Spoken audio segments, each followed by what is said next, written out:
friends natin na atubaw pala. Saan? Hindi ko nakikita kasi. Ano ka ba naman, Auring? Huwag kang maingay. Tayo-tayo lang ang nakakaalam na atubaw sila. Mahirap na, baka marinig ka ng ibang tao dyan. Kasi naman nagulat ako eh. Kanina ko lang nalaman na mga atubaw pala si Mildred, atubaw pala si Mang Alex, si atubaw din, di ba? May mga atubaw pala. Lakasan mo pa! Aling Auring naman, alam niyo, malalaman na po ng lahat na nandito. Huwag po kayo maingay dyan. Huwag na. Tsaka huwag kayong mag-alala ako pa. So, hindi ko naman pagkakalater. Si Lolo nga, di ba atubaw? O, sinabi ko ba, tinagkalat ko ba? Sorry na ulit, sorry. Hindi marunong bumulong ang Aling Auring. Sandali lang. Yung mga masamang lalaki ba? Yung mga tsakan lalaki, kinuha ba talaga si Mang Tonet? Ay nako, ang sabi ni Bokyo, hinabol nila yung sasakyan pero hindi na nila naabutan. Pero huwag kayong mag-aalala. Nakaantabay ang lahat ng pulis dito sa tumahan para mahuli kung sino man ang dumukot dyan kay Ma'am Tonet. Wawa naman si Ma'am Tonet. Gusto niya lang naman magpa-outing sa kooperatiba natin, tapos ganito pa yung nangyari. Oo nga. O naman. Nakakalungkot talaga.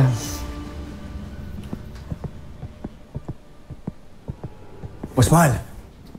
Long? Pusmal! Chang. Ano, kamusta ko kayo? Ano sabi ng doktor? Huminga ka muna. Kumalma ka, Lolong. Okay naman, okay kami.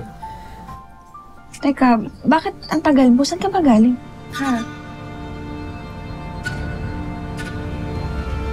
Mahal.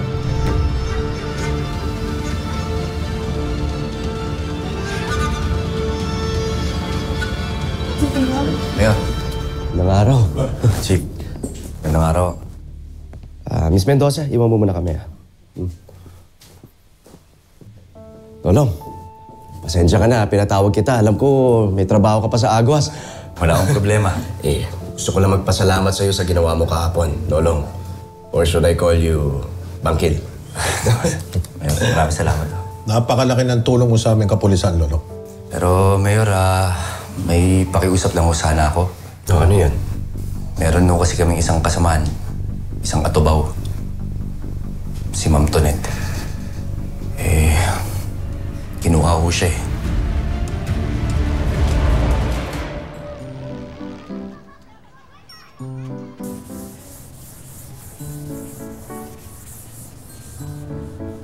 Oh! Tres, bakit nandito ka pa? Nasa labas na yung mga kaklase mo ha. Hindi ka ba magre-recess?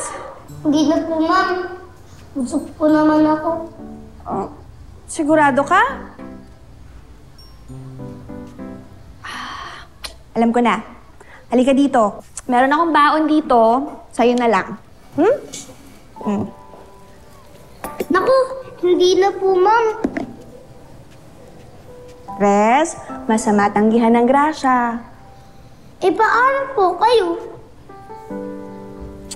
Ayos lang si Teacher Elsie. Sige na, mamaya na ako. Sa'yo na yan. Sigurado po kayo? Salamat po. You're welcome. Ginagawa ng mga pulis ang lahat para mahanap siya. Huwag kang mag-alala. Ginagawa rin namin ang trabaho namin. Dela Vega. Huwag kayong mag-alala. Hindi kami titigil hanggat maligtas ako.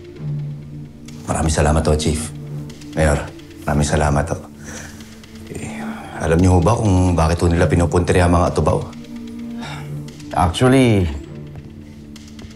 yan din ang gusto namin malaman eh. Akala namin, mabibigyang linaw na ang lahat nang mahuli namin ang isa sa mga leader sa kanila. Pero... Anong nangyari, Mayor? Binaril siya kagabi. Kung sino, hindi pa namin alam. Pero sigurado ako may kinalaman yung grupo niya sa gumawa nun. Mas gusto nilang patayin yung kasama nila kaysa mailaglag sila. Mga demonyo! Mga kampo ng kadiliman! Bakit ba nila kailangan gawin yon, ha? Pero Lolong, hindi ako nawawalan ng pag-asa. For even in the darkest of hours, light can emerge. to reclaim its power. At doon ka namin kailangan, Lolong. Pang-kill. Para magawa natin yan.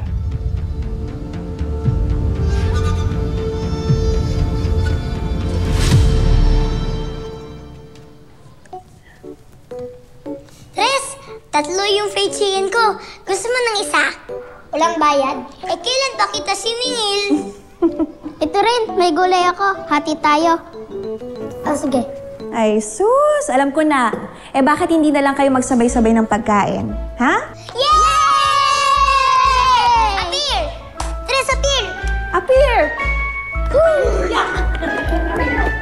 Ginagago mo na ako eh. Babe, tumahimik ka nga. Nakakahiya. Pero nung sumama ka sa lalaking yun, hindi ka nahiya. Bakla si Eric, okay? Bakit ka ba nagsiselo sa kanya? Dahil sa ginagawa mo! Nagmumukha akong tanga! Alam mo, tama na! Ayoko na magpagtalo pa sa'yo! Bahala ka na dyan! Ah, ganun? Alis ka! Sir! Niloloko mo ba?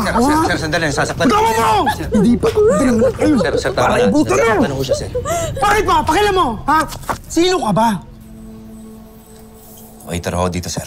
Ah, waiter ka na lang pala dito eh. Hoy, ikaw. Huwag kang makialam dito, ha? At ikaw, halika rito, skandalosa kayo. Nakita mo yung mga tao? Ha? Nakita mo? Ikaw?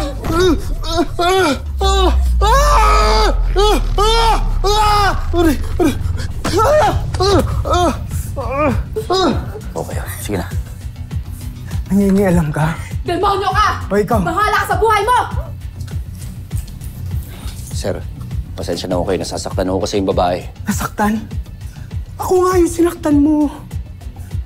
Pakilamero ka eh. Nasaan ang manager mo? Tawagin mo! Ano nangyari dito? Ano nangyari? Sir? Ito yung empleyado nyo, ha? Nananakit ng customer. Pagsabihan nyo!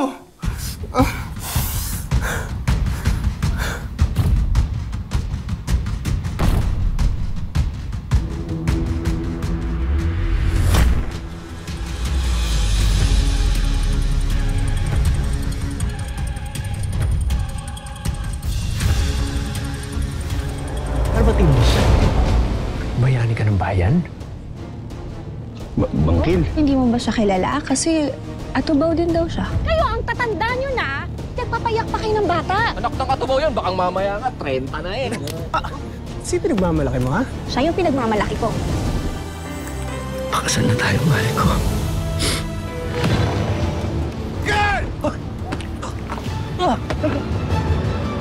Mga Alex!